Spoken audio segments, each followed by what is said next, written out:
Hello বন্ধুরা, সবাই কেমন আছো? আশা করছি সবাই খুব ভালো আছো, আর আমি তো খুবই ভালো আছি। Welcome back to my channel. চলে এসেছি আমরা মেলাতে। আজ এখানে মা বনবিবির পূজা, সেই উপলক্ষে এখানে খুব বড় মেলা বসে ও প্রচুর লোকজনের আগমন এখানে ঘটে।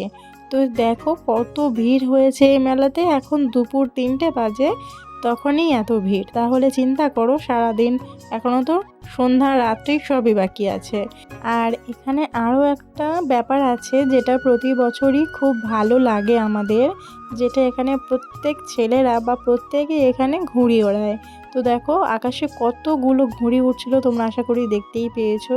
তো সেই ভিড় অতিক্রম করে আমরা চলে এলাম মায়ের মন্দিরের কাছে।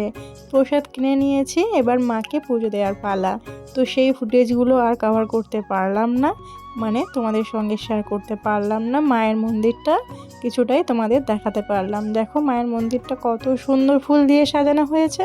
তো প্রথমেই এসে আমরা পুজো দিয়ে দিলাম, তারপরে চলে গেলাম মেলা ঘোরার জন্য। আর দেখো বাচ্চাদের কত সুন্দর সুন্দর মাটির জিনিসপত্র এখানে বিক্রি হচ্ছে।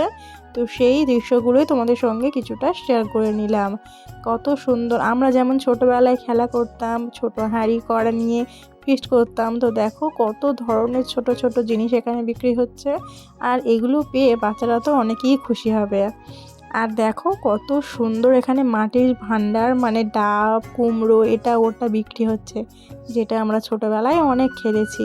আর অনেক দোকানদানি এখানে বসেছিল, অনেক কিছুই বসেছিল, সেগুলো তোমাদের সঙ্গে শেয়ার করতে পারলাম না। আশা করি তোমরা অনেকেই বুঝতে পারছো মেলাতে কি কি বসে। মেলা ঘুরে কিছু খাওয়া দাওয়া করে বাড়ি যাওয়ার পথে এই মেয়েটির অসাধারণ প্রতিভা দেখে দাঁড়িয়ে পড়লাম। মেয়েটি কত সুন্দরভাবে দৃশ্যটি প্রতিস্থাপন করেছে। আর বাড়ি যাওয়ার পথে এটা হলো একটা বনবির যাত্রাপালা, যেটা আরেকটা মেলাতে হয়েছিল। টাটা।